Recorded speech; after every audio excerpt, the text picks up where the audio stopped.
Hi friends, welcome back to my YouTube channel Cricket 24/7। मैं जुड़ गया हूँ आप सबके साथ एक और वीडियो लेके और ये वीडियो है चेन्नई सुपर किंग्स के बारे में। जैसे कि मैंने आपको लास्ट वीडियो में बताया था कि आईपीएल ट्रॉफी के फ्रंट रनर्स मुंबई इंडियंस को अगर हर ईयर कोई कंपटीशन देने के लिए हमेशा रेडी रहती है तो वो टीम है चेन्नई सुपर किंग्स। आज हम डिस्कस करेंगे चेन्नई सुपर किंग्स के टीम कॉम्बिनेशंस, उसकी जो इंटायर कॉम्पोजिशन है टीम की उसके बारे में, और साथ ही साथ जो वेटरन्स है MSD, Suresh Raina, Ravindra Jadeja Indian cricket के पिलर रह चुके हैं काफ़ी ईयर्स तक।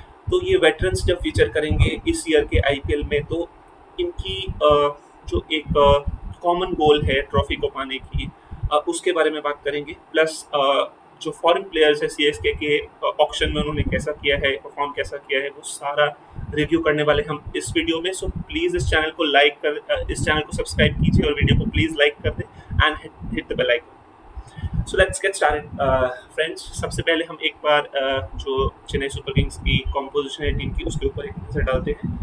तो जैसे कि हमने देखा कि इस बार की ऑक्शन में चेन्नई ने कुछ ज़्यादा खास नहीं किया। मेरे हिसाब से मैं ज़्यादा एक्सपेक्ट कर रहा था कि ऑक्शन में और विगरसली जाएगी सीएसके की टीम, लेकिन इन्होंने ऑक्शन में कुछ ज़्यादा अच्छा परफॉर्मेंस नहीं किया। मोइन अली और कृष्णप्पा गौतम, ये दो प्लेयर्स ऐसे हैं जिसको इन्होंने परचेज किया था और विथ अ कॉमन मोटिव कि ये अपने प्लेइंग 11 में इन दोनों प्लेयर्स को फीचर कर पाए, क्योंकि हमने देखा कि वो क्रिस मॉरिस के लिए भी बिड कर रहे थे, वो मैक्सवेल के पीछे भी गए, लेकिन उन्होंने विगरसली किसी भी प्लेयर के लिए बिड नहीं किया ताकि उसे वो अपने स्क्वाड में ऐड कर सके।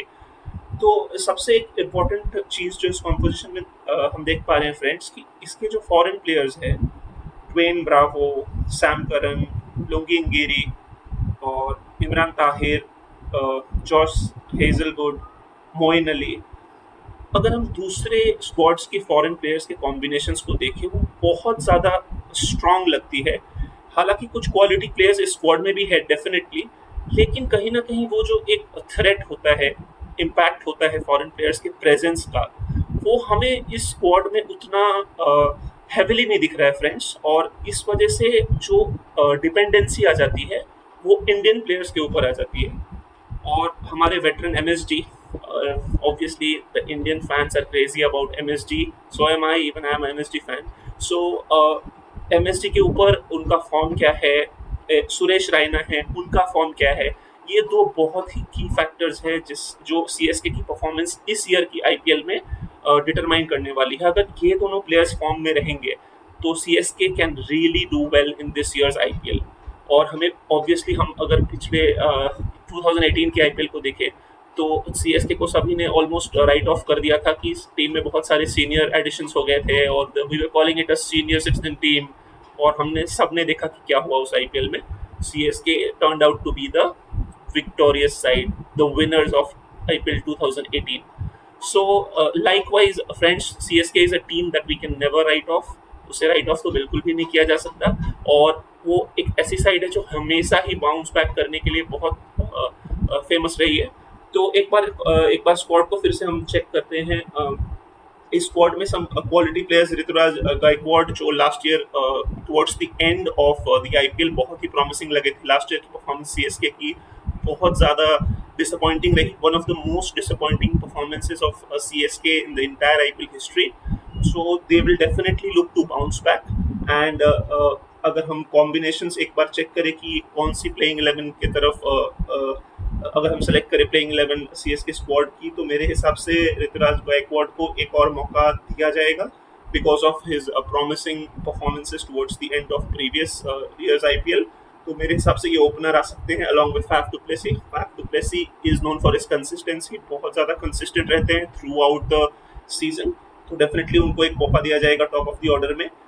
नंबर 3 फ्रेंड्स और नंबर 4 सुरेश रैना और अंबती रायडू, इन दोनों की फॉर्म जो है अभी एट प्रेजेंट हमें नहीं पता कैसे फॉर्म में है ये, बट इनकी फॉर्म बहुत ज़्यादा इंपॉर्टेंट होने वाली है सीएसके की फेट इस सीजन में डिसाइड करने के लिए।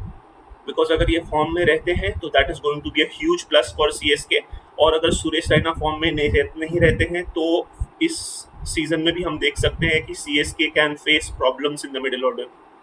So Suresh Raina and Ambati Rayudu will feature in the middle order along with MSD at 5. Definitely he'll take up the wicket keeping responsibility, so they don't need to play additional wicket keeper. And in the spin, I think Ravindra Jadeja and Moeen Ali can be selected in the squad. Auction में हमने देखा friends कि CSK शायद prepare कर रहे थे home conditions के लिए. उन्हें ऐसा लग रहा था कि मैक्सिमम जो मैचेस होने वाले हैं वो होम कंडीशंस में होने वाले हैं. इस वजह से उन्होंने मोइन अली को सेलेक्ट किया. उन्होंने कृष्णप्पा गौतम के पीछे बिड किया. तो इससे कहीं ना कहीं माइंडसेट शायद उनकी चल रही थी कि बहुत सारी होम गेम्स मिलने वाली है, जैसे कि हमने ऑलरेडी स्केड्यूल अनाउंसमेंट के साथ देखा कि किसी भी टीम को होम गेम्स नहीं मिलने वाली है इस सीजन में. तो it can be setback for CSK because we all know उनकी परफॉर्मेंस और उनकी ट्रैक रिकॉर्ड जो है चेपॉक स्टेडियम में when they play in Chennai they look like almost an unbeatable side. So अगर उनको वो अपॉर्चुनिटी नहीं मिलती है होम गेम्स के लिए तो देखना बहुत ज़्यादा दिलचस्प रहेगा कि वो कैसे परफॉर्म करते हैं इस सीजन में. और after the spin department we'll come to the all-rounder selection. Sam Curran looked very very promising last year और Sam Curran को definitely ये लोग मौका देंगे at number 8. वो उसके ऊपर भी खेल सकते हैं depending upon the situation in the game. He can be sent up the order as well. Krishnappa Gautam इतना हेवीली बिड किया है चेन्नई ने तो उनको डेफिनेटली प्लेइंग 11 में फीचर करवाएंगे. और फास्ट बॉलिंग में लुंगी अंगीरी या जॉस हेजलवुड को भी मौका दिया जा सकता है. धोनी का थोड़ा मैंने देखा है लाइकली है वो लुंगी अंगीरी को बैकअप करते हैं हमेशा, तो शायद उनको स्टार्टिंग प्लेइंग 11 में उन्हें मौका दें. और Deepak Chahar definitely is going to feature. अगर ट्रैक्स जो है ज्यादा सीम फ्रेंडली हुआ तो Shardul Thakur can definitely be in the mix as well for getting a place in the side. So this is the playing 11 that I am looking at, friends, for CSK, which looks like more or less it's going to be this playing 11 that CSK is going to feature most of the times. देखना बहुत interesting रहेगा कि CSK की performance कैसे होने वाली है, because वो चेन्नई में नहीं खेल के दूसरे राउंड्स पे कैसे परफॉर्म करते हैं वो बहुत ज़्यादा फैसिनेटिंग रहेगा. Indian players hold the key for CSK as well. अगर सुरेश रैना, MSD और अंबती रायडू ये फॉर्म में रहते हैं तो बैटिंग बहुत ज़्यादा स्ट्रॉन्ग लगेगी CSK के और they can do really well in this season IPL.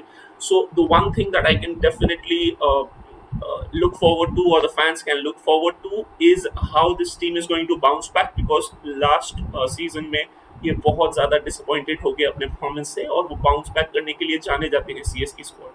So let's hope that CSK does well, because if this is going to be the last season for MSD, then I'm sure each and every Indian fan, whoever is a fan of MSD, would like to see him retire with the trophy. So let's hope not. You never know. Dhoni looks really fit, so he can just go ahead with another season post this. So we can expect that, but let's assume that CSK does well, and this is my combination. This is the team selection that I'm going with playing 11. Guys, please do like and please share your opinions with me so that I understand what kind of playing 11 you guys want for CSK. All the CSK fans out there, keep cheering for MSD and the CSK squad. I'll come back in the next video. I'm going to come back with KKR or Bulurbo Jeetbo. So please keep watching the channel and please subscribe and hit the bell icon, guys. Thank you so much for watching the video, and thank you so much for giving your precious time to this channel. Goodbye.